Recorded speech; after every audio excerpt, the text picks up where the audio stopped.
ఓం శ్రీ సాయినాథాయ శరణం శరణం.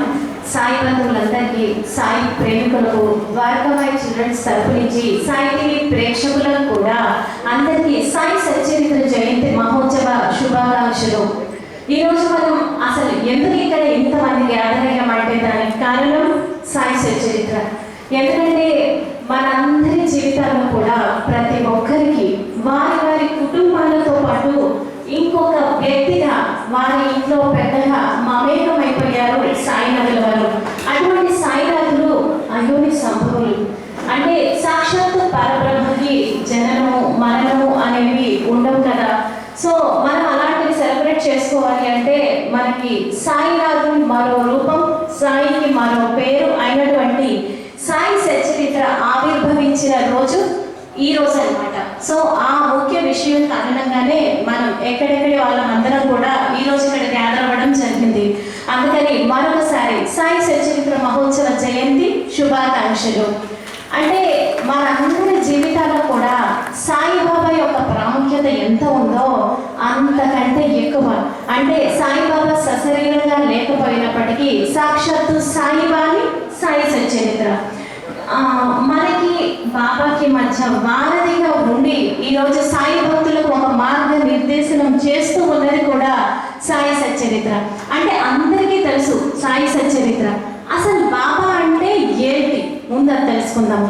బాబా అంటే ఒక ఎమోషన్, భక్తి. భక్తి అంటే అందరికీ ఇంకో రకరకాలుగా కూడా అర్థం అవ్వచ్చు, కానీ కాదు. మనందరి ఫీలింగ్ బాబా వరకు వచ్చేటప్పటికి దేవుడి కంటే కూడా మన ఇంట్లో ఒక పెద్దవారిగా మనకు బాబాతో అనుబంధం ఏర్పరచుకున్నాము. అది బాబా అంటే. ఇంకొకటి ద్వారకామాయి చిల్డ్రన్స్ ఎవరు అని కూడా చాలా మందికి తెలియట్లేదు. ద్వారకామాయి చిల్డ్రన్స్ సాయి సచ్చరిత్రని పారాయణం, అధ్యయనము, తర్వాత శ్రవణ మనన నిధి ధ్యాసనంలో ఉంటూ వారి వారి జీవితాలను మార్చుకునేలాగా చేస్తూ ద్వారకామాయి చిల్డ్రన్స్ ముందుకి నడిపిస్తున్న పూజ్యులు పెద్దలు శ్రీ పద్మనాభరెడ్డి గారి ఆధ్వర్యంలో ద్వారకామాయి చిల్డ్రన్స్ నడుస్తుంది. ఇక్కడ ఒక వ్యక్తి సిద్ధాంతం లేదు, ముందుగా అందరూ గమనించగలరు. కేవలం శక్తి మాత్రమే నడుస్తుంది, ఆయనతో మాత్రమే నడుస్తుంది తప్ప ఒక వ్యక్తి సిద్ధాంతం అనేది ఉండదు. ఎవరు ఇక్కడికి వచ్చినప్పటికీ బాబా చెప్పిన వాక్యాలతోటి మనకి మన జీవితాలకు అవి ఎలా ఇంప్లిమెంట్ చేసుకోవాలి అన్న ఉద్దేశంతో అలా చెప్పి మా జీవితాలను మారుస్తూ ముందుకి పురోగమనం చెందుతూ వెళ్తూ ఉన్నాము. సాయి కథ శ్రవణం అన్న పేరుతోటి సత్సంగాలు కూడా ద్వారకామాయి చిల్డ్రన్స్ లో శ్రీ పద్మనాభరెడ్డి గారు ఆధ్వర్యంలో నిర్వహిస్తూ ఉంటారు. ద్వారకామాయి చిల్డ్రన్స్ ఇంత డిసిప్లైన్ గా ఎవరిని కదిలించినప్పుడు ముందు మేము చాలా సంతోషంగా ఉన్నాము, బాధలు ఉన్నాయి అయినా సంతోషంగా ఉన్నాము అని చెప్తారు ద్వారకామాయి చిల్డ్రన్స్. ఇక్కడ ఇంకో విషయం, బాబా జీవితం మా జీవితాల్లో సచ్చరిత్ర ప్రభావం అంటే ముందుగా నా సెల్ఫ్ది నేను మీ అందరికీ చెప్పాను. అప్పుడు అది విన్నప్పుడే బిఫోర్ ఆఫ్టర్ ప్రెసెంట్ మీకు అర్థమవుతుంది. యాక్చువల్గా ఒక లీల చూసి లేదంటే బాబా గుడిలోకి వెళ్ళి బాబా నా జీవితంలోకి రాలేదు. నాకు 7 ఏళ్ల వయసు ఉన్నప్పుడు, నేను పుట్టి పెరిగేది కూడా చాలా చిన్న పల్లెటూరు. 7 ఏళ్ల వయసు ఉన్నప్పుడు ఒక బట్టల వ్యాపారి బొంబాయి బట్టలు కొనుక్కోవాలి అనే నిమిత్తం వెళ్ళి అక్కడి నుంచి నాకు ఒక బాబా వారి ఫోటో తీసుకురావడం జరిగింది. నాకు ఆ వయసుకి అసలు ఇలా సాయిబాబా షిరిడి నాకు ఏమీ తెలియదు, కానీ భక్తి ఉండేది చిన్నప్పటి నుంచి. కానీ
నాకు చిన్నపిల్లలు కదా, నాకేమీ తెలియలేదన్నమాట అప్పుడు. కానీ ఆవిడ వెళ్ళిపోయిన తర్వాత సాయి సచరిత్ర చదవడానికి నేను ఆ పేజీ తీస్తే దాంట్లో ఏమొచ్చిందంటే, ప్రేమతోటి మంచినీళ్ళు పెట్టినా కూడా నేను తాగుతాను అని వచ్చింది. అంటే బాబా నాతో మాట్లాడుతున్నట్టు నాకు మొట్టమొదటిసారిగా అర్థమైంది ఆ సన్నివేశంతో. అంటే మాట్లాడతారు బాబా ఎలా, సాయి సచ్చరిత్ర ద్వారా. నాకు ఆ అనుభవం మొదలు అనేక రకాలు చూపించి చూపించి చూపించి చివరికి పారాయణం కాస్త అధ్యయనంలోకి వెళ్ళింది. అంటే ఇంకా కూడా ఈ గురుమార్గంలోకి వచ్చాక ఇవి చేయొచ్చు, ఇవి చేయకూడదు, ఇవన్నీ కూడా ఉండేవి చాలా. అంటే తెలియక దానినే అజ్ఞానం అంటాము. ఆ తెలియని క్రమంలో, చదువుకున్న క్రమంలో కూడా తాత నన్ను చూస్తున్నావా, నేను పారాయణం చేస్తున్నాను కదా, చూస్తున్నావా, ఇదే గొడవ. అంటే జ్ఞానం తెలీదు. అంత పెద్ద సామ్రాట్ని పట్టుకొని చిన్న చాక్లెట్లు అడుగుతున్నామా, పరమార్థం అడగాల అని కూడా తెలియని వయసు అనమాట. సో అట్లా అడిగే క్రమంలో ఇంకొక చిన్న ఇన్సిడెంట్, అది కోవిడ్ టైం అయిపోయింది. బాబా షిరిడి కూడా క్లోజ్ చేశారు. కానీ నన్ను చూస్తున్నావా, పారాయణ చేస్తున్నాను, ఇది మాత్రమే తెలుసు. ఈలోగా ఒక ఆవిడకి స్వప్నం వచ్చిందంట. ఆవిడ కాల్ చేసి, లక్ష్మి నువ్వు పలానా డ్రెస్ వేసుకున్నావు, పిల్లలకి పలానా వండి పెట్టావు, నువ్వు పారాయణం చేస్తున్నావు కదా అని ఆవిడ అడిగారు. సో మీకు ఎలా తెలుసు, సేమ్ డ్రెస్ వేసుకున్నాను, నిజంగా మీరు చెప్పిన ఐటమే పిల్లలకి చేసి పెట్టాను అన్నాను. నేను వెంటనే వీడియో కాల్ ఆన్ చేసి చూపించాను. యాజ్ టీజ్గా ఆవిడ చెప్పినట్టే జరిగింది అనమాట. ఇక్కడ ఆవిడ చెప్పారంట, నా మనవరాలు పారాయణం చేస్తుంది, నువ్వు పడుకున్నావా అంటే నాకు అర్థమైంది. సో బాబా తాత నన్ను చూస్తున్నారు, నేను పారాయణం చేస్తుంటే. అంటే ఆయన పర్యవేక్షణ అంతలా ఉంటుంది. ఇలాంటి కొన్ని చిన్న చిన్న ఇన్సిడెంట్స్ తోటి సచ్చరిత్ర ద్వారా బాబా ఇంకా ఏదో ప్రబోధించారు. ఇది మనం తెలుసుకోవాలి అన్న ఒక తపన స్టార్ట్ అయింది నాలో. ఏదో ఉంది, ఏదో చేయాలి. రోజు పేజీ తిప్పి పారాయణం చేయడం కాదు, కోరికల కోసం గుడికి పోవడం కాదు. బాబా అంటే కోరికలు తీర్చే మిష కానే కాదు, ఆయన జ్ఞాన భండాగారం. ఏదో చెప్తున్నాడు అన్న క్రమంలో చాలా వేట స్టార్ట్ చేశాను. అంటే దాని గురించి ఎవరు చెప్తారు, కూలంకషంగా మనకు ఎవరు వివరిస్తారు అని చాలా వెతికాను. ఎక్కడ కూడా నాకు క్వాలిటీ అనేది నాకు కనిపించలేదు. మరి మేబీ నాకు అర్హత ఉందో లేదో తెలియదు, కానీ నాకైతే సాటిస్ఫై అయ్యేదని కాదు లేదు ఎక్కడ కూడా. తర్వాత నేను పద్మనాభరెడ్డి బాబా గురించి విన్నప్పుడు, సో అందరిలాగే ఉంటుంది ఇక్కడ కూడా, మనం ఎక్కడికి వెళ్ళదు, తాత చూస్తూ ఉన్నాడు కదా అన్న ఉద్దేశంతో అలా ఉన్నాను. కానీ బాబా గారు ఊరుకుంటారా, నా పిచ్చుతో కాలికి దారం కట్టి లాగుతాను అన్నట్టు నన్ను తెచ్చి మర్లపాడు ద్వారకామాయి చిల్డ్రన్స్లో పడేశారు. సో ఇక్కడికి వచ్చాక వీరి ఆచరణ పూర్వకంగానే బాబా గారు బోధిస్తూ ఉంటారు. దీని ద్వారా తెలుసుకున్న విషయాలు రోజు క్లాస్లో అలా సిగ్గుపోతూనే ఉంటుంది. అంటే అన్ని లోపాల పుట్ట అనమాట మనిషి జీవితం. ఇంకా చాలు బాబా అని కూడా అంటూ ఉంటాం మేము సరదాగా. అన్ని విషయాలు సచ్చరిత్ర ద్వారా మనకు తెలిసిన విషయాలు ఇవి. అంటే జ్ఞానం ద్వారా బాబా చిన్న చిన్న కథలని చాలా ఈజీగా బోధించడం జరిగింది. ఎగ్జాంపుల్ మన రామదాసి కథ ఉంది కదా, ఆయన ఏమిటి సచ్చరిత్రలో మనం చదువుకున్నట్టయితే చాలా శుచి శుభ్రతలతోటి, చాలా మడి వ్యవహారంతో ద్వారకామాయిలో సాక్షాత్తు బాబా వారి ఎదురుగా పారాయణాలు చేస్తూ ఉంటాడు, పుస్తకాలు వెళ్ళవేస్తూ ఉంటాడు. అలాంటి చూసిన మనం ఏమనుకుంటాము, అమ్మో పెద్ద సాధువు, ముందు ఈయనకి నమస్కారం పెట్టాలి, భగవంతుని వదిలేసి ఆ భగవంతుడి కోసం సాధన చేసి మధ్యలో వాళ్ళని పట్టుకోవడం జనరల్గా అందరికీ అలవాటు ఉంటుంది. ఈయనకి దండాలు పెట్టేస్తూ ఉంటాం, ఈయనని గురువుజీ చేసి పీట వేసి కూర్చోబెడతాం. అరే ఆయన సాధించలేదు కదా, ఆయన అందరి దారిలోనే ఉన్నాడు, కాస్త ముందు వెనక అంతే. కానీ నమ్మేసి వీళ్ళని గురువులను చేసి అసలు శక్తిని వదిలిపెట్టేస్తూ ఉంటాం మనం. కానీ అలా కాదు. ఇక్కడ బాబా గారు ఆయన ఏం చేశారు, రామదాసిని మాధ్యమంగా చేసుకొని మనకి ఏం బోధించారు, ఎన్ని పారాయణలు చేసినప్పటికీ, ఎన్ని నియమనిష్టలతో ఉన్నప్పటికీ కూడా ఆయన మనసు మాత్రం అపవిత్రంగానే ఉంది. అన్నిటి ఎంతో సమత ఉండాలి, మమత, ప్రియం ఏది ఉండకూడదు. కానీ ఒక శ్యామ, మీ అందరికీ తెలుసు కాబట్టి నేను కథ మొత్తం చెప్పట్లేదు.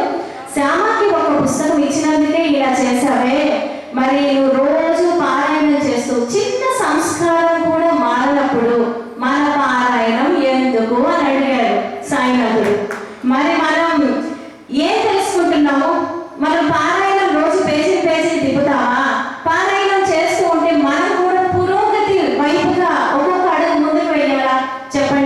ఇది మాత్రం ప్రతి ఒక్కరు గమనించుకోవాలి. ఇప్పుడు నేను చెప్పేవన్నీ కూడా నా వ్యక్తిగతం, నేను మారినవి తప్పితే ఎవరిని విమర్శించడానికో తప్పు పడడానికో కాదు.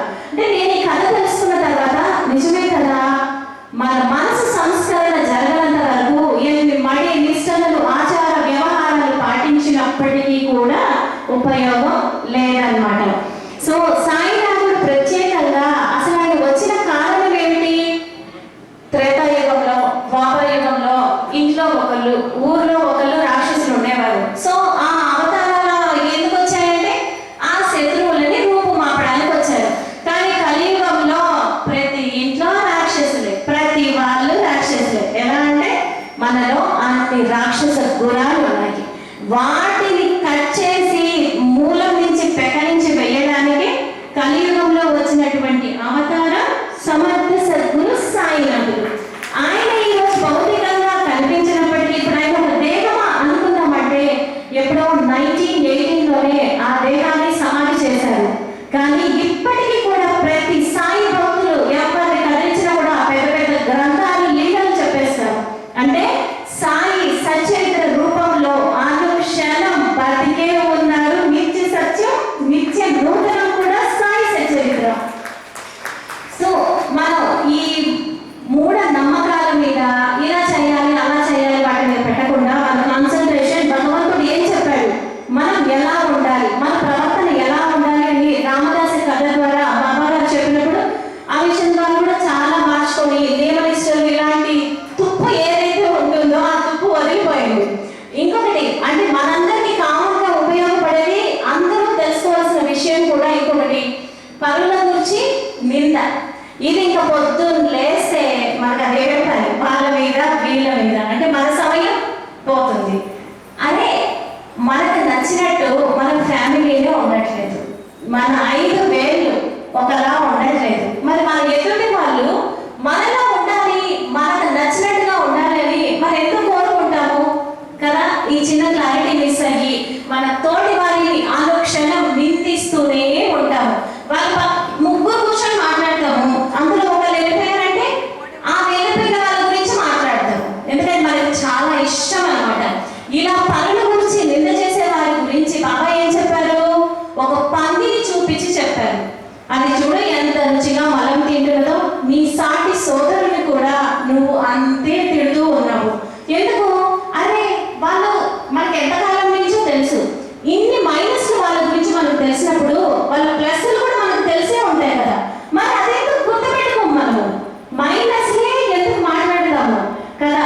వాళ్ళు మనకు మంచి చేసి ఉంటారు, అది కూడా గుర్తు తెచ్చుకొని వీళ్ళు కూడా మనలాంటి వాళ్ళే అనుకుంటే ఎవరిని నింద చేయము. పొద్దున్న లేస్తే ఇలా మాట్లాడే వాళ్ళంతా కూడా విమానం ఎక్కి జర్నీ చేస్తున్నారు. విమానం అంటే ఎంత స్పీడ్గా వెళ్తుంది, ఎక్కడికి జర్నీ చేస్తున్నారు? అదో జన్మలకి జర్నీ చేస్తున్నారు. పాపం టికెట్ లేకుండా ఇంత జర్నీ చేస్తున్నాము, వాళ్ళకున్న కొద్దిపాటి పుణ్యము మన ఖాతాలో వేస్తున్నారని మర్చిపోతున్నాము మనం. ఇట్లా జ్ఞానపరంగా బాబా గారు బోధించినప్పుడు ఇంకొకరి గురించి మాట్లాడాలంటే కూడా మేము ఎవరు అసలు మాట్లాడుకోము, చెప్పుకోము. మనిషి పుట్టిన తర్వాత ఇలాంటి చిన్న చిన్న మన దినచర్యలో రోజు అనుక్షణం చేసే తప్పులేవి. ఇలాంటివి తెలుసుకున్నప్పుడు ఇంకొక మనిషిని అసహించుకోము, కోపడం అనమాట. అప్పుడు కేవలం ప్రేమ తత్వమే ఉంటుంది. బాబా తత్వమే ప్రేమ తత్వం, సమానత్వం, సహాయం చేయడము. సో ఇవన్నీ వచ్చేసాయి మనకి. ఇంకొక పాయింట్ అంటే నిన్న గురించి బోధ ద్వారా ఎవరిని ఏం అనొద్దు, వాళ్ళలో పాజిటివ్స్ మాత్రమే చూడాలి. నెగిటివ్స్ ఉంటాయి, వాళ్ళ టైం వచ్చినప్పుడు వాళ్ళు కూడా మారుతారు. వాళ్ళు ఇంకా అదో జన్మలకి కారణమైపోతున్నారు మనల్ని. అందుకని మనం వాళ్ళకి చేతులెత్తి నమస్కరించాలి. మరి మన ఫ్రెండ్ కదా, వాళ్ళ ఖాతాలో ఉన్న పుణ్యము మనకి ఇచ్చేసి వాళ్ళు అదో జన్మలకి వెళ్ళిపోతున్నారు. చూసారా, వాళ్ళకి తెలియకుండా ఎంత సహాయం చేస్తున్నారు మనకి. సో ఈ విషయం నేర్చుకున్నాము సాయి సచరిత్ర ద్వారా. ఇంకొకటి, ఏ పని చేసినా కూడా ఆ పని ఒక్కోసారి ఫెయిల్ అవుతూ ఉంటుంది, ఒక్కోసారి సక్సెస్ అవుతూ ఉంటుంది. కానీ ఒక ప్రణాళిక అనేది మనం ఆ పనికి వేసుకోకుండా ఎగ్జాంపుల్ పూజ దగ్గర కూర్చున్నామంటే అన్నీ చేసుకొని కూర్చోవాలా? లేదు, ఇది తీసుకురా అది తీసుకురా అని పొద్దున్నే ఇంట్లో మామూలుగా ఉండదు, అందరి మీద క్యాటరైసిస్తూ ఉంటాం. అంటే ఇది ఎగ్జాంపుల్కి పూజ విషయం చెప్పారు. అలాగే మనం ఏ పని ప్రారంభించినా కూడా మొట్టమొదటి అధ్యాయంలోనే బాబా గారు మనకి ఏం చెప్పారు? ప్రణాళిక. ఆయన ఒక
మన జీవితాలని ఒక గోడ శాసించగలదా? మన జీవితాన్ని ఒక నిమ్మకాయ మార్చగలదా?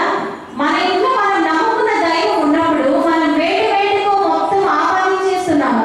కానీ ఆ శక్తి ఏం చెప్పింది? బాగా తత్వాన్ని పట్టుకుంటే మాత్రం ఎక్కడ మనం ఫెయిల్ అయ్యే సమస్య ఉండదు. ఇన్కేస్ ఫెయిల్ అయినా కూడా బాధ అనేది అనిపించదు. సో మొట్టమొదటి చాప్టర్ ద్వారా మనం ఎందుకు ఫెయిల్ అవుతున్నాము అన్నది ఎవరికి వారు క్వశ్చన్ వేసుకొని వారే సమాధానం దొరుకుతుంది. అలా మొదటి చాప్టర్ లో అలా తెలుసుకున్నాము. ఇంకొకటి నూనె లీల. బాబా వారు నీటితో దీపాలు వెలిగించారు. మరి ఆ దీపాలు వెలిగించారు, ఆయన మహిమ చూస్తున్నాము. అసలు ఎందుకు చేశారు బాబా పని? రోజు భిక్షకి వెళ్ళేవారు, నూనె తెచ్చేవారు. కానీ ఒకరోజు అందరూ కూడబడుకొని బాబాకు నూనె ఇవ్వద్దు అని చెప్పారు. మనం ఎక్కడైనా చందాలు రాస్తే నా పేరు వేస్తారా? ఫ్లెక్సీలు పెడతారా?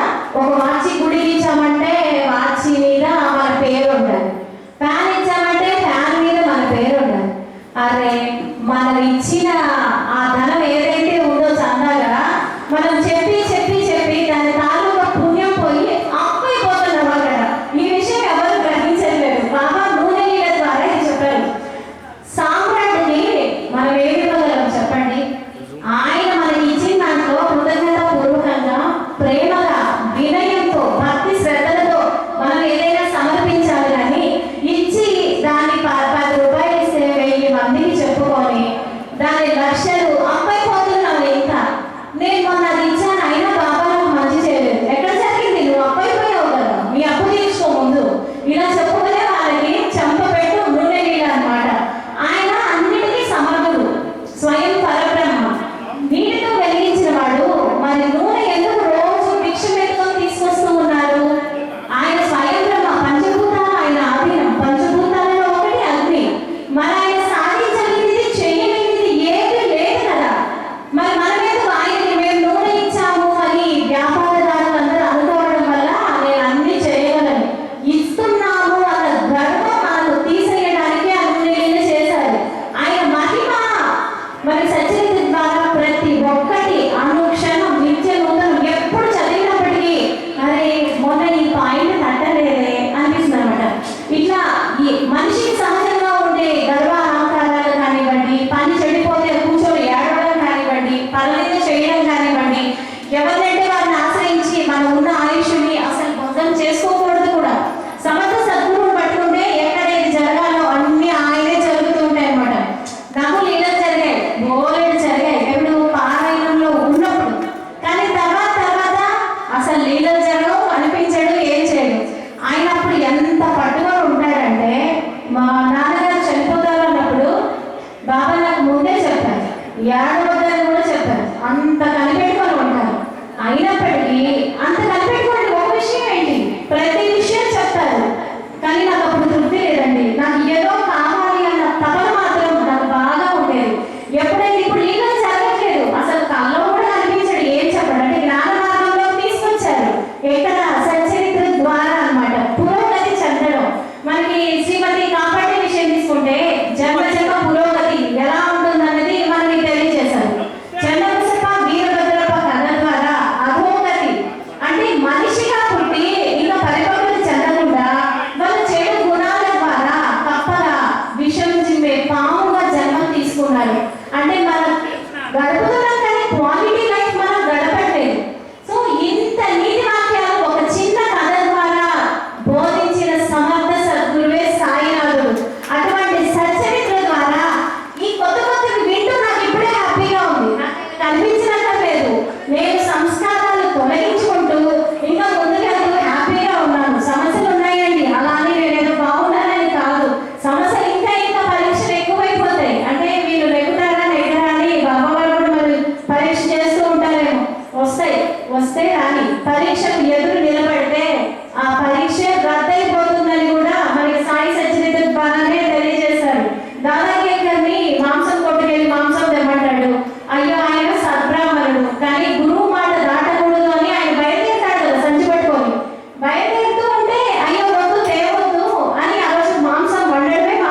సో మొత్తం మీద ఒక జీవితం ముందు తర్వాత అంటే నిజంగా నా జీవితం పెద్ద ఎగ్జాంపుల్ అని నేను అందుకు మీ అందరితోటి ఈ మంచి విషయాన్ని షేర్ చేయడం జరిగింది. అందుకని సాయి సచ్చరిత్రని పారాయణ చేస్తున్న వాళ్ళు కొంచెం అధ్యయనం చేయండి.